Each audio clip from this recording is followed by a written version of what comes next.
Welcome back to our YouTube channel once again. We are continuing our lecture number 1, course number 1 or class number 1 that is of rudiments. Rudiments means basics. This is called course as well as class. Now onwards we will be calling it our course number 1 which is of rudiments. जो rudiments का है, basics का है, ये जो course number 1 है उसका ये लेक्चर नंबर 48 है. सीरीज ऑफ लेक्चर्स हैं और उसमें 48 है जिसमें हम हेयर और देयर में टू बी वर्ब्स की प्रैक्टिस करने वाले हैं. और हेयर और देयर आज का हमारा टॉपिक है इस लेक्चर का. हेयर का मतलब होता है यहाँ, देयर का मतलब होता है वहाँ. नोट है हेयर यानी यहाँ जो चीज़ करीब है. फॉर एग्जांपल यहाँ पर पेन है और देयर कोई चीज़ दूर होगी तो उसके लिए हम कहेंगे कि वहाँ पर पेन है. There is pen.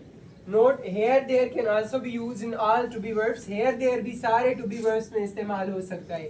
कौन कौन से टू बी वर्ब्स में इस्तेमाल हो सकता है? Is am are, was were, will be, shall be, has have, had. Imperative sentences में भी इस्तेमाल हो सकता है टू बी वर्ब्स के अलावा. और इम्परेटिव सेंटेंसेस में हेयर देयर जो है वो दिस दैट और दीज दोज की तरह नहीं है. दिस दैट दीज दोज में क्या हो रहा था? दिस दैट सिंगुलर था और उसका प्लूरल दिस दैट का प्लूरल था दीज दोज. यहाँ पर ऐसा नहीं है. हेयर और देयर आप सिंगुलर के लिए भी इस्तेमाल कर सकते हैं, प्लूरल के लिए भी. ये उंगलियां हैं, वो उंगलियां हैं. These our fingers, those our fingers. ये उंगली है, वो उंगली है. दिस इज फिंगर करीब वाली, दैट इज फिंगर दूर वाली. और here is finger, there is finger. Here are fingers, there are fingers. तो हेयर देयर जो है सिंगुलर के लिए भी इस्तेमाल हो सकता है और प्लूरल के लिए भी आप यूज कर सकते हैं. इसमें 4 सेंटेंसेस एग्जांपल के तौर पर हम देखेंगे और फिर उन सेंटेंसेस के बाद आपको प्रैक्टिस दी जाएगी कि इनको आप 15 सेंटेंसेस में यूज करें. नंबर 1 पर अफर्मेटिव सेंटेंस है जो बयानी होता है, जो कोई चीज बयान करता है. यहाँ पतंग है. काइट इज हेयर या हेयर इज काइट, दोनों सेम है. आपकी मर्जी, आप काइट इज हेयर लगाए या here is kite, meaning same ही आएगी. नेगेटिव में है there were not dogs. There were not dogs, यहाँ पर ये सिंगुलर में इस्तेमाल हुआ है और ये प्लूरल में क्योंकि वर्ब प्लूरल है. देयर वर नॉट डॉग्स, वहाँ कुत्ते नहीं थे. देयर वर नॉट डॉग्स, वहाँ कुत्ते नहीं थे. इंट्रोगेटिव थर्ड एग्जांपल है हमारा.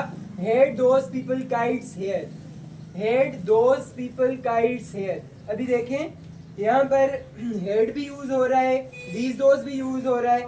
जो आप सीख कर आए हैं वो सारी चीजें यूज हो रही हैं इसमें. और आप जब सेंटेंस बनाएंगे आपको भी उसमें सारी चीजें यूज करनी है. Is am are, this that, these those, जो भी सारा यूज किया है आप कोशिश करें सोच सोच के अच्छे अच्छे जुमले बनाएं. फिर कुछ स्टूडेंट्स कहते हैं कि सर हमें जुमले नहीं बनाने आते. अगर जुमले नहीं बनाने आते नो इशू, कोई मसला नहीं है. किताब से ढूंढें. किताब में कोई एक लफ्ज है, लफ्ज पढ़ते जा रहे हैं आप, उस लफ्ज को अपने उस जुमले में इस्तेमाल करने की कोशिश करें जो आपका लेसन है. मिसाल के तौर पर हेयर है, आप लेसन पढ़ रहे हैं मोहनजोदड़ो के बारे में. आप एक सेंटेंस लिखें मोहनजोदड़ो के बारे में. मिसाल के तौर पर यहाँ मोहन जो दड़ो है. आप लेसन पढ़ रहे थे मोहनजोदड़ो के बारे में, पर आपका ग्रामर का लेसन हेयर देयर था. आपने यहाँ मोहनजोदड़ो है ये वाला इस्तेमाल कर लिया. आपका वो काम भी हो गया, लेसन भी पढ़ लिया आपने और ग्रामर की प्रैक्टिस भी कर लिया आपने. एक काम के साथ आपके बहुत सारे काम हो गए और आपका माइंड भी फास्ट होगा जब आप सेंटेंसेस बनाएंगे. किसी एक एक्सपर्ट टीचर की एडवाइस है, वो कहता है कि जब आप लैंग्वेज पढ़ेंगे तो आपके दिल के दरवाजे ओपन होंगे. बाकी सब्जेक्ट्स आप पढ़ेंगे तो दिमाग के दरवाजे ओपन होंगे, लैंग्वेज पढ़ेंगे तो दिल के दरवाजे ओपन होंगे. तो दिल के दरवाजे ओपन करने के लिए लैंग्वेज पर, ग्रामर पर ज्यादा से ज्यादा फोकस दें.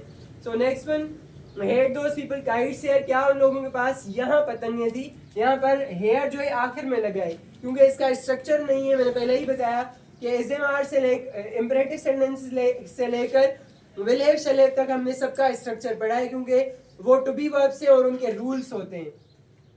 इनमें इनको आप कहीं पर भी इस्तेमाल कर सकते हैं जुमले में, बीच में, शुरुआत में, कहीं पर भी ये आ सकता है.